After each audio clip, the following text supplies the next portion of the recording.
سال 2022 برای مردم تاجیک در مجموع سالی باورور بود. دلیل این دعوا در 5 سال اخیر از 41.1 میلیارد سومانی به 87 میلیارد سومانی رسیدن درآمد پولی اهالی می باشد که از معلومات‌های اموری برمی آید. اگنتی امور همچنین اطلاع می‌دهد که در 5 سال اخیر سطح کمبیزاتی از 27.4% تا 22.5% کاهش یافته است. از سال 2018 تا سال 2022 در مملکت تأسیس دادن بیشتر از 900,000 جای کاری نو و در این 5 ساله به حساب میانه تأمین رشد اقتصادیات در حجم بیشتر از 7.3% نشانه آن است که برنامه‌های اقتصادی و اجتماعی دولت با نظام معین تطبیق کرده می شود. سلام بینندگان گرامی، طور اشاره کردیم در برنامه نوبتی توازن مسائل وابسته به فعالیت ساختار و مقامات مالیوی کشور و درآمدناکی پولی اهالی را مورد تحلیل قرار خواهیم داد. اگر این موضوع برای شما جالب است پس ما را همراهی کنید. طور گفتیم در 5 سال اخیر درآمد پولی اهالی به 87 میلیارد سومانی رسیده است. این با حساب محاسبی 2.1 برابر نسبت به نشان دهنده‌های سال 2018 بیشتر است. مجموع محصولات داخلی باشد در سال سپری شده به 115 میلیارد سومانی رسید و به هر سری اهالی 1.5 برابر افزایش یافت. وابسته به زیاد شدن درآمد پولی پس‌اندازهای اهالی نیز در بانک‌ها افزایش یافته است. اگنتی امور اطلاع می‌دهد که در انتهای سال 2022 بقیه عمومی پس‌اندازهای اهالی و شخصان حقوقی در بانک‌های کشور 13 میلیارد سومانی را تشکیل داده است که این نسبت به یک سال قبلی قریب 28% زیاد است. سبب و عامل‌های مساعدت کننده به افزایش اعتماد اهالی به بانک‌ها را ما از کارمندان بانک ملی تاجیکستان پرسان شدیم و اینک جواب آنها را میشنویم. سراول باید قید نمویم که با مقصد فراهم آوردن زمینه مساعد جهت تأمین شرایط مساعد و استوار برای پیشبرد فعالیت بانکی، حمایت منفعت‌های پس‌اندازداران، قرضه‌ان و دارندگان صورتحساب‌های سرمایه‌گذاری، سندهای معیاری حقوقی بانک ملی تاجیکستان با نظرداشت تجربه پیشقدم جهانی پیوسته تکمیل یافته ایستادند که به واسطه عامل مذکور با زیاد گردیدن اعتماد اهالی به نظام بانکی و در زمینه اون زیاد گردیدن حجم پس‌اندازهای قرضی و افزایش یافتن قرضهای پیشنهاد شونده تشکیلات قرضی مولوی آورده رسانیده است. زیرا مسئله جلب پس‌اندازهای قرضی و در زمینه اون پیشنهاد قرضهای دراز مهلت و با فایز دسترس به مشتریان پیوسته زیر نظارت و چاره‌جویی بانک ملی تاجیکستان قرار دارد. هرچند که نشان دهنده‌های مذکور یعنی سالانه زیاد شدن پس‌اندازهای اهالی در بانک‌ها خاراکتری عمومی ملی می‌گیرد، ولی در شرایط کنونی رشد اقتصادی تاجیکستان به خصوص در حالی که برنامه‌های استراتژی نو روی کار می‌آیند این کافی نیست. به این نکته رهبر دولت تاجیکستان محترم امامعلی رحمان در پیام سالانه‌شان به مجلس عالی اشارت کردند و گفتند که برای رشد فعالیت نظام بانکی ضرور است که راه و واسطه‌های موثر جلب پس‌اندازها به راه مانده شود. برای هرچه بیشتر جلب نمودن پس‌اندازهای اهالی به بانک‌ها کدام تدبیرهای نو اندیشیده می شود و عموماً چه باید کرد که اعتماد اهالی به بانک‌ها زیادتر گردد؟ این سوال دیگری ما بود به تطبیق کنندگان سیاست پولی مملکت. حجم پس‌اندازهایی که امروز در نظام بانکی کشور تشکل یافتند برای رشد باثبات اقتصادی کشور بسنده نیستند. با مقصد افزایش دادن نشان دهنده‌های مذکور بانک ملی تاجیکستان در یکجایگی با تشکیلات قرضی مولوی یک قطار تدبیرهای ضروری را پیشه کردند. در صورت ثمرناک تطبیق گردیدن چاره‌های مذکور من باور دارم که نشان دهنده‌های مذکور سال از سال باز بهتر و خوبتر خواهند گشت. در نوبت خود از جانب تشکیلات قرضی مولوی جهت زیاد نمودن پس‌اندازها و جلب بیشتری مشتریان به نظام بانکی چاره‌های تأخیرناپذیر از جمله جاری نمودن محصولات‌های نوی پس‌اندازی، هوسمندگردانی مشتریان ضمن پر کردن صورت حساب‌های پس‌اندازی، برای ماندن روند جلب مبلغ‌ها طریق برنامه‌های موثر بانکی، اینچنین پخش реклама ва аудиороликҳо вобаста ба пасандоз гузоштани маблағҳои интиқолгардида аз ҷумлаи муштариён ба роҳ мондани амалиётҳои муосири бонкӣ аз ҷумла ҳамёнҳои электронии бонкӣ, гузарондани амалиётҳои ғайринақдӣ тариқи QR рамзҳо ва бонкинги мобилӣ шароит фароҳам овард, ки гузоштани маблағи пасандоз ба низоми бонкӣ аз ҷониби муштариён ба як низоми муайян ва маъмулӣ табдил ёбад. кормандони Бонки Миллӣ мегӯянд, ки як сабаби дигари зиёд шудани пасандозҳои аҳолӣ дар бонкҳо талаби замон низ ҳаст. аз ҷумла вобаста ба шаффофияти бозори фаъолият муассисаҳои молиявӣ аз ҷумла бонкҳо ва ташкилотҳои қарзӣ ҳавасманданд, ки барои ҷалби ҳарчи бештари муштариён роҳу воситаҳои гуногунро истифода баранд. пешниҳод кардани хизматрасониҳои мухталифи ҳавасмандсозӣ, пешниҳоди маҳсулотҳои нави пасандозӣ ва рӯи кор овардани барномаҳои муосири хизматрасонии бонкӣ ҳам тавонистааст, ки муштариёни бонкҳоро зиёд гардонад. аз ҷониби ташкилотҳои қарзии молиявӣ дар заминаи татбиқи технологияҳои муосири бонкӣ дар якҷоягӣ бонкҳои хориҷӣ ва ҳамгироии низомҳо муяссар гардид, ки маблағҳои интиқолшаванда ба аҳолии кишвар ба амали маъмулӣ ва дастрас табдил ёбанд ва хушбахтона ҳаҷми чунин амалиётҳо сол то сол зиёд мегардад. зеро амалия нишон медиҳад, ки як қисми маблағҳое, ки аз хориҷи кишвар интиқол меёбанд, аз ҷониби муштариён дар суратҳисоби кортии бонкии онҳо нигоҳ дошта мешавад, ки ин ҳам дар зиёд гардидани ҳаҷми амонату пасандоз ва ташаккули захираи қарзӣ дар ташкилотҳои қарзии молиявӣ заминаи мусоид фароҳам меорад.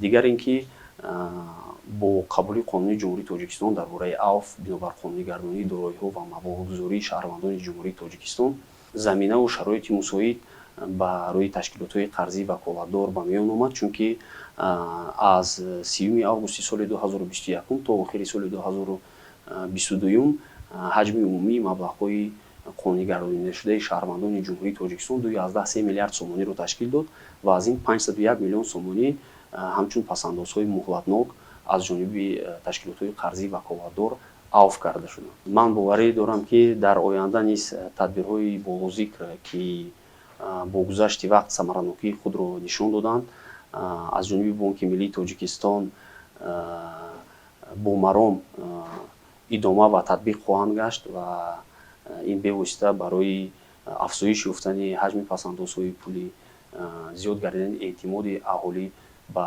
низоми бонкӣ дар умум замина хоҳад гузошт. самти дигари муҳим дар рушди низоми бонкии мамлакат пешниҳоди қарзҳои молиявӣ ба мардум ва соҳибкорон мебошад.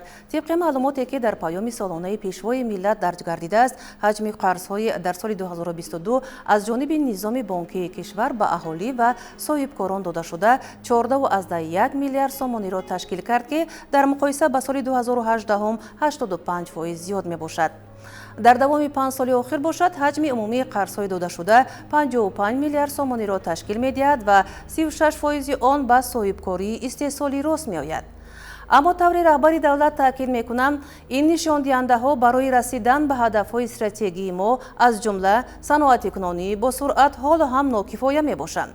масоили вобаста ба захираҳои молиявии муассисаҳои қарздиҳӣ, роҳу воситаҳои пешниҳоди қарзҳои гуногун аз ҷумла қарзҳои имтиёзнок ва дигар маблағгузориҳои иқтисодиётро низ мо аз кормандони Бонки Миллӣ пурсон шудем. новобаста аз он, ки ҳаҷми қарздиҳӣ солҳои охир дар кишвар тамоили зиёдшавиро касб карданд, ҳанӯз ҳам ҳаҷми маблағҳои пешниҳодшаванда алал хусус ба соҳаҳои афзалиятноки иқтисодиёт басанда нест. дар ин бора пешвои миллат низ зимни ирояи паёми хеш иброз доштанд. дар баробари дигар ҳадафҳо дар татбиқи босамари ҳадафи чорми миллӣ, яъне саноати кунонии босуръати кишвар, ки бо ташаббус ва пешниҳоди пешвои миллат қабул гардидааст, маблағгузории қарзӣ яке аз воситаҳои самаранок дар самти таъмини рушди иқтисодиёт ба ҳисоб меравад ва дар сурати дуруст ташаккул додани захираҳои қарзӣ ва истифодаи самараноки онҳо боис мегардад ки технологиякунонӣ иқтидорҳои истеҳсолӣ, комилгардонии занҷира ё сикли истеҳсолот, баланд бардоштани дараҷаи касбияти мутахассисони маҳаллӣ, ташкили ҷойҳои нави корӣ ва таъмини рақобатнокии маҳсулотҳои дохилӣ ва инчунин баланд бардоштани иқтидори содиротии кишвар заминаи мусоид гузорад. Инчунин дар баробари афзоиши ҳаҷми қарзҳои пешниҳодшаванда дар умум ман мехоҳам қайд намоям ки нишондиҳандаи пешниҳоди қарзҳо ба соҳибкории истеҳсолӣ низ рӯ ба афзоиш аст. Як нуқтаи дигарро мехоҳам қайд намоям ки бо зиёд гардидани пешниҳоди қарзҳо ба соҳибкории истеҳсолӣ инчунин шумораи муштариёне ки аз чунин намуди қарз истифода мебаранд зиёд гардиданд ва нишондиҳандаи дигар чун муҳлати миёнаи қарзҳои додашудаи ташкилотҳои қарзии молиявӣ низ солҳои охир рӯ ба афзоиш аст. акнун масъалаи дигар. имрӯз дар низоми молиявии ҷаҳон тариқи ғайринақдӣ ба роҳ мондани муомилоти пулӣ самаранокии худро нишон медиҳад. яъне ин ҳам сарфаи вақт асту ҳам пешгирӣ кардани хароҷоти барзиёд. аксари кишварҳои аз лиҳози молиявӣ пешрафтаи дунё ҳамин усулро пурра дар низоми иқтисодиву иҷтимоияшон ҷорӣ карданд ки бехатар низ ҳаст. дар тоҷикистон ҳам аз ин усул кор гирифта мешавад, вале на дар сатҳи зарурӣ ва шоиста. ҳолон ки ҷиҳати дар низоми иқтисодиву иҷтимоӣ роҳандозӣ кардани ин усул қарори ҳукумати ҷумҳурии Тоҷикистон ҳанӯз дар соли 2018 қабул шуда буд. афзалиятҳои усули пардохти ғайринақдӣ кадомҳоянд ва чаро дар кишвари мо ин усул ба кундӣ роҳандозӣ мешавад? агар ба таҷрибаи давлатҳои пешрафта дар ин самт назар афканем, хусусан давлатҳои Аврупо ва давлатҳои Амрико, дар ин самт хеле онҳо пеш рафтанд ва ҳиссаи амалиётҳои ғайринақдӣ дар пардохтҳои дар муомилоти онҳо хеле зиёд мебошад. Масалан, тибқи маълумоту дар бисёр давлатҳои Аврупо амалиётҳои ғайринақдӣ ҳиссаи онҳо нисбат ба нақдӣ 80-20, 90%, яъне ғайринақдӣ, 10% нақдӣ ҳамин хел ташкил медиҳад. дар ҷумҳурии Тоҷикистон бошад айни замон амалиётҳои ғайринақдӣ сол то сол рушд ёфта истоданд. тибқи ҳисоботҳои мо албатта нисбат ба давлатҳои ғарб албатта камтар ҳам бошад, неки ин нишондиҳанда тамоили зиёдшавӣ дорад. Мардум оҳиста оҳиста ҳам бошад ба истифодабарии амалиётҳои ғайринақдӣ яъне ки анҷом дода истоданд, яъне истифода бурда истоданд ва ҳамон афзалиятҳое ки пардохтҳои ғайринақдӣ медиҳад ҳамонро дарк намуда бештар ба амалиётҳои ғайринақдӣ яъне ки роҳ оварда истоданд. вобаста ба чӣ тавре гуфтам дар доираи иҷроиш қарори ҳукумати ҷумҳурии Тоҷикистон таҳдиди рақами 565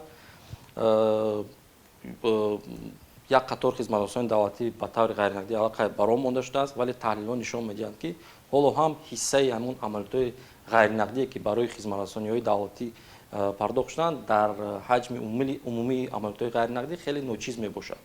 мо таҳлилҳо гузаронем, мунтазам бо вазорати дороҳо ҷаласаҳо баргузор мекунем. инчунин дар ҷаласаҳои мазкур ташкилотҳои қарзиро низ даъват мекунем ки ҳамон ҳал проблемаҳо мушкилое ки дар вазоратҳо мешавад доранд якҷо бо ташкилотҳои қарзӣ баррасӣ карда муҳокима намоянд.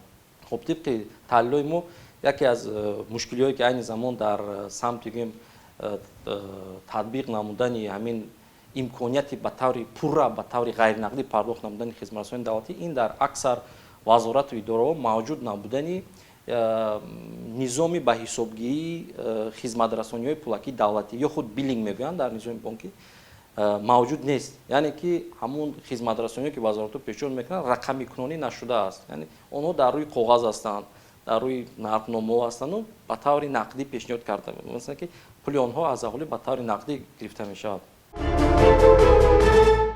با علاوه گفته‌های این کارمند بانک ملی همین را علاوه کردنیم که حکومت جمهوری تاجیکستان بیشتر از 10 سال می شود که زمینه حقوقی را برای تأسیس دادن حکومت الکترونی مهیا کرده است. در دایره تطبیق این هدفها وزارت اداره‌ها وظیفه‌دار شدند که کارگزاری خود را طریق الکترونی براه مانند. این به آن آورده می‌رساند که در مملکت مخزن یگانه معلومات تأسیس داده می شود. در پیام نوبتی هم پیشوای ملت به این مسئله توجه مخصوص ظاهر کرده ساختار و مقامات دخلدار و وظیفه‌دار کردند که تا میانه‌های سال 2023 این کار انجام داده شود و شروع از نیم ساله دوم صورت حسابی همه ساختار و مقامات دولتی و تشکیلات و مؤسسه‌ها در مخزن یگانه معلومات متمرکز گردانیده شود. چطور که به همگان معلوم است، اساسگذار صلح و وحدت ملی پیشوای ملت پرزیدنت جمهوری تاجیکستان محترم امومالی رحمان در پیام خود سنه 23 دکبر سال 2022 درباره سمت‌های اساسی سیاست خارجی و داخلی کشور با مجلس عالی جمهوری تاجیکستان سپارش دادند که از 1 یولی سال 2023 قبول پرداخت همه انداز با جای گمرکی خدمت‌رسانی کمونالی برای اجازتنامه‌ها و دیگر نمود خدمت‌رسانی دولتی به طور غیر نقدی براه مانده شده در این سمت چاره‌های فوری و قطعی اندیشیده شود. ما جلسه برگزار نمودیم با وزارت اداره علل خصوص در همون یکی از مسائل اساسی که در این جلسه محاکمه کرده شدند این اجرای یعنی اندیشیدن چاره‌های فوری و قطعی نسبت به اجرای همین سپارش میباشد. در نتیجه ما یکجا بانک ملی با وزارت اداره جهتی با ثمر و با جهتی در مهلت‌های مقرر گردیده اجرا نمودن سپارش مذکور نقشه چاره‌بینی‌های عملی نمودن اجرای قرار حکومت جمهوری تاجیکستان از 30 نوامبر سال 2018 تحت رقم 565 یعنی اوید به حساب برابرکنی غیر نقدی تهیه نمودیم. آن را در یک جایی با وزارت اداره و تشکیلات قرضی تکمیل دادیم. یعنی در آن نقشه همه اون پرابلم‌هایی که ما معین کرده بودیم جهتی رفع همین مشکلی‌ها بندهای دخلدار با معین نمودن مقامات مسئول و مهلت اجرا پیش بینی شده است و باوری کامل داریم که اجرای همین نقشه تهیه شده برای هدف رسیدن برای وسعت دادن حساب برابرکنی غیر نقدی و فراهم آوردن امکانیت پوره قبول غیر نقدی خدمت‌رسانی دولتی مساعدت میکنند. رشد حساب برابرکنی غیر نقدی یعنی توسعه اینفراستراکتور پرداختی از خصوصا در ناحیه‌های دوردست و مناطق دوردست کشور از سطح و صفت شبکه اینترنت وابستگی کلان دارد، زیرا که تمام کارت‌های پرداختی همون ترمینال‌های الکترونیک خود باشد همیان الکترونیک یا خود یگان سامانه باشد یگان اینترنت اکوایرینگ تمام همه آنها با اینترنت کار و فعالیت میکنند و طبق تحلیل ما در حقیقت ما گروه کار داشتیم از وضع استفاده بری همین پست ترمینال‌ها در ناحیه‌ها در شهر هم اینچنین نظارت میکردیم. خب یکی از این مشکلات بود که سطح صفت اینترنت پست است. خب اینترنت سرعتش سست است، همون عملیاتی من توسط کارت گذراندن وقتی دراز رو میکشد و عملیات رو میگذراند و یعنی فکر کرده میستد، زیرا که سرعت اینترنت سست است. برای همین بلند برداشتن سطح و صفت اینترنت و اینچنین نرخ آن برای رشد حساب برابرکنی غیر نقدی و استفاده بری وسیله الکترونیک پرداختی خیلی اهمیت مهم دارد. چون باید قطع کرد که سرور دولت در جلسه حکومت جمهوری تاجیکستان با وزارت اداره خصوصا با خدمات علاقه اوید با بهتر کردن سطح و صفت و نرخ اینترنت سپارش‌ها دادند. بهتر کردن سطح و صفت شبکه اینترنت همون استفاده بری وسیله الکترونیک پرداختی عموما رشد حساب برابرکنی غیر نقدی در اقتصادیات کشور رشد می‌یابد. طوری می‌بینیم همه بخش‌ها و پهلوهای اقتصادیات و اجتماعیات تاجیکستان مرحله به مرحله به طلبات زمان مطابق کرده می‌شود. صفتناک تشکیل کردن روزانه یگانه پرداخت خدمت‌رسانی‌های دولتی و جلب نمودن مبلغ‌های کافی قرضی به اقتصادیات مملکت تکانی باز هم جدی‌تری می‌دهد بر رشد مجموعی اقتصادیات. ما نیز به این اطمینان داریم و اطمینان داریم که در برنامه‌های نوبتی توازن وابسته به این مسئله به شما بینندگان گرامی باز هم خبرهای خوشتر می‌رسانیم.